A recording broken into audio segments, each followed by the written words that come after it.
नमस्कार दोस्तों, मेरा नाम है Ashish Rathore. Indian rail dynamics channel में आपका स्वागत है। अगर आपने अभी तक चैनल को सब्सक्राइब नहीं किया है तो कर लीजिएगा। आज बात करेंगे हमारे भारत के पहले रीजनल रैपिड ट्रांजिट सिस्टम, जिसको आज हम रैपिड एक्स के नाम से जानते हैं, इसके बारे में, जो कि दिल्ली मेरठ के बीच में बन रहा है और यहाँ पर बहुत जल्द 17 किलोमीटर का प्रायोरिटी सेक्शन, जो कि सईबाबाद, गाजियाबाद, गुलदर होते हुए दुहाई डिपो तक के बीच में खुलने वाला है। और यहाँ पर आप लोगों को मैं बता देना चाहता हूँ, आज इस प्रोजेक्ट में मैं प्रोग्रेस से ज़्यादा बात करने वाला हूँ। इस प्रोजेक्ट में आखिर दिक्कतें क्या आ रही हैं, क्योंकि कुछ दिक्कतें ऐसी हैं जो कि बहुत ज़्यादा मेजर हैं और आप लोगों को पता होनी चाहिए कि क्या हो रहा है बैकग्राउंड में। देखिए दोस्तों, 2019 में इस प्रोजेक्ट की नींव रखी गई और इसके लिए नेशनल कैपिटल रीजन ट्रांसपोर्ट नाम की NCRTC कंपनी का गठन किया गया। इस कंपनी के सुपरविजन में ही सारे काम चल रहे हैं।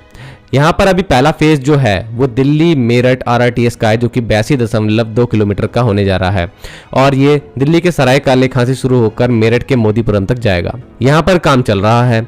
बाकी दो फेज हैं जो कि दिल्ली अलवर के नाम से जाने जाते हैं और दिल्ली पानीपत के नाम से जाने जाते हैं। आखिर में आपको वीडियो में इन दोनों फेजेस में क्या हो रहा है इसके बारे में भी बताने वाला हूं, इसलिए बने रहिएगा वीडियो में। दोस्तों, सभी प्रोजेक्ट के लिए फंड की जरूरत तो होती ही है। जब ये प्रोजेक्ट स्टार्ट हुआ था तो इस प्रोजेक्ट में 4 राज्यों की गवर्नमेंट को मिलकर के इस प्रोजेक्ट के लिए एक फंड तैयार किया गया, जिसके अकॉर्डिंग यहाँ पर अभी काम होना था। 31,632 करोड़ रुपए इस प्रोजेक्ट में लगने हैं, ऐसा बताया जा रहा है। अब इसमें 4 राज्यों की गवर्नमेंट आपको बता देता हूं। राजस्थान राज्य, दिल्ली राज्य, उत्तर प्रदेश राज्य और हरियाणा राज्य, इन 4 राज्यों ने यहाँ पर पैसा लगाया है। सभी का अपना अपना शेयर है और यहाँ पर आज हम बात करने जा रहे हैं दिल्ली राज्य के बारे में, क्योंकि यहीं पर सबसे बड़ी दिक्कतें आ रही हैं। सेंट्रल गवर्नमेंट भी इसमें पैसा लगा रही है और उनका पूरी तरीके से पैसा आ रहा है टाइम पे। दिल्ली राज्य, अरविंद केजरीवाल जो CM है अभी दिल्ली गवर्नमेंट में, उन्होंने वादा किया था कि 13 किलोमीटर का सेक्शन जो कि RRTS दिल्ली मेरठ का आता है, उसके लिए वो 1,180 करोड़ रुपए का इन्वेस्टमेंट करेंगे, क्योंकि ये प्रोजेक्ट कहीं ना कहीं दिल्ली के लिए पॉल्यूशन के लिए बहुत इंपॉर्टेंट प्रोजेक्ट है, क्योंकि पॉल्यूशन कम करना इस प्रोजेक्ट का एक बड़ा एम है, जिससे कि छोटी व्हीकल्स के साथ में जो एंटर करते हैं दिल्ली में, उसकी वजह से ट्रैफिक जो होता है और पॉल्यूशन जो होता है वो सब कम हो सके और लोग एक बहुत ही अच्छे और तेज माध्यम का उपयोग करके दिल्ली राज्य में आना जाना कर सकें रैपिड एक्स के द्वारा। अब ऐसे में 1,180 करोड़ रुपए की इन्वेस्टमेंट में उन्होंने अपनी पहली इंस्टॉलमेंट 265 करोड़ रुपए दिए थे 2019 में, जब ये प्रोजेक्ट स्टार्ट हुआ था। लेकिन उसके बाद से NCRTC कंपनी का कहना है एक भी पेमेंट नहीं आई है अभी तक, 2023 तक भी नहीं आई थी। अब ऐसे में ये मामला चले जाता है सुप्रीम कोर्ट और सुप्रीम कोर्ट अप्रैल 2023 में जब इस जांच शुरू कराता है तो उनके सामने कुछ तथ्य आते हैं और उसमें वो फिर दिल्ली गवर्नमेंट से पूछते हैं कि आखिर फंड आया क्यों नहीं है। और ऐसे में दिल्ली गवर्नमेंट कहती है कि हम बहुत जल्दी फंड का इंतजाम करा देंगे और 500 करोड़ रुपए की किस्त हम लोग देने जा रहे हैं। इसके लिए आप हमें इजाजत दीजिए कि हम ये पेमेंट अपने ECC फंड से कर सकें। ECC फंड क्या है दोस्त? जो पहली 265 करोड़ रुपए की 2019 में पेमेंट करी थी ना दिल्ली गवर्नमेंट ने, वो भी उन्होंने ECC फंड से ही करी थी। ये फंड होता है इन्वायरमेंटल कंपेंसेशन चार्ज। दिल्ली में क्योंकि पॉल्यूशन इतना है, इसलिए जब दिल्ली में कोई भी ट्रक या गुड्स व्हीकल एंटर करती है तो उससे चार्ज वसूला जाता है और उसी से ये फंड तैयार हुआ है और इसी फंड से उन्होंने ये 265 करोड़ रुपए दिए। बताया जा रहा है कि इस फंड में सुप्रीम कोर्ट को ये भी पता लगा कि इस फंड में अभी तक दिल्ली गवर्नमेंट ने 1,126 करोड़ रुपए जमा कर लिए हैं और उसमें से उन्होंने अब 500 करोड़ रुपए की इजाजत मांगी है, तो इसलिए सुप्रीम कोर्ट ने इजाजत दे दी।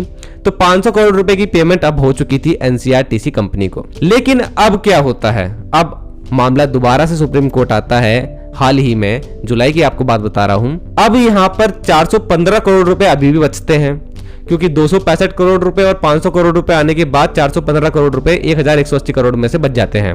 अब दिल्ली गवर्नमेंट ने बिल्कुल हाथ खड़े कर दिए, उनके पास अब नहीं है पैसे, क्योंकि उन्होंने कह दिया अभी दिल्ली गवर्नमेंट की फाइनेंशियल हालत अच्छी नहीं है। अब मैं आपको पूरी बात समझाता हूं आखिर अब क्या चल रहा है। 415 करोड़ रुपए के लिए सुप्रीम कोर्ट ने आखिर फटकार क्यों लगाई दिल्ली गवर्नमेंट की? इस मामले में सुप्रीम कोर्ट के लिए जो हेल्प कर रही सुप्रीम कोर्ट की वो एडवोकेट है अपराजिता सिंह। अपराजिता सिंह ने कुछ ऐसे खुलासे करे जो कि चौंकाने वाले थे। दिल्ली गवर्नमेंट के बारे में उन्होंने जानकारी देते हुए कहा सुप्रीम कोर्ट को कि दिल्ली गवर्नमेंट ने पिछले वित्त वर्षों में बहुत सारा खर्चा एडवर्टाइजमेंट में करा है, मतलब विज्ञापनों पे करा है। और उन्होंने बताया कि 1,073 करोड़ रुपए दिल्ली गवर्नमेंट ने पिछले 3 वित्तीय वर्षों में खर्च कर दिए और बताया कि 2020-21 के वित्तीय वर्ष में 296.9 296.9 करोड़ रुपए खर्च हुए। वित्तीय वर्ष 2021-22 में 579 करोड़ रुपए खर्च हुए और वित्तीय वर्ष 2022-23 जो अभी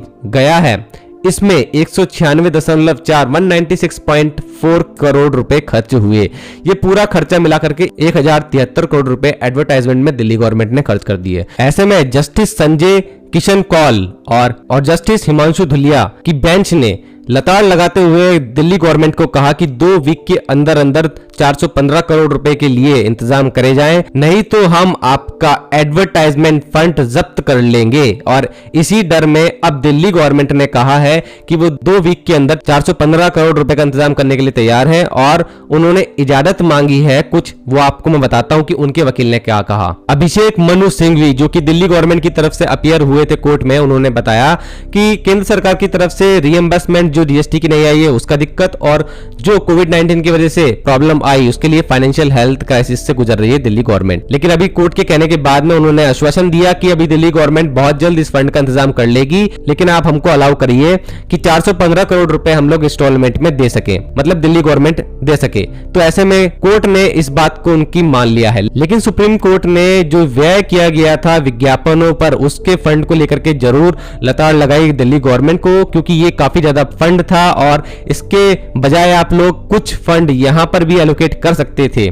तो ऐसे में वहां से क्या जवाब आया है आप सुन लीजिए। उनके अधिवक्ता कहते हैं ये सरकार के कामों को संप्रेषित करने का सबसे उचित, किफायती और कुशल तरीका था और भारत के अन्य हिस्सों की तुलना में किसी भी तरह से पूर्ण रूप से या प्रतिशत के संदर्भ में अत्यधिक नहीं था।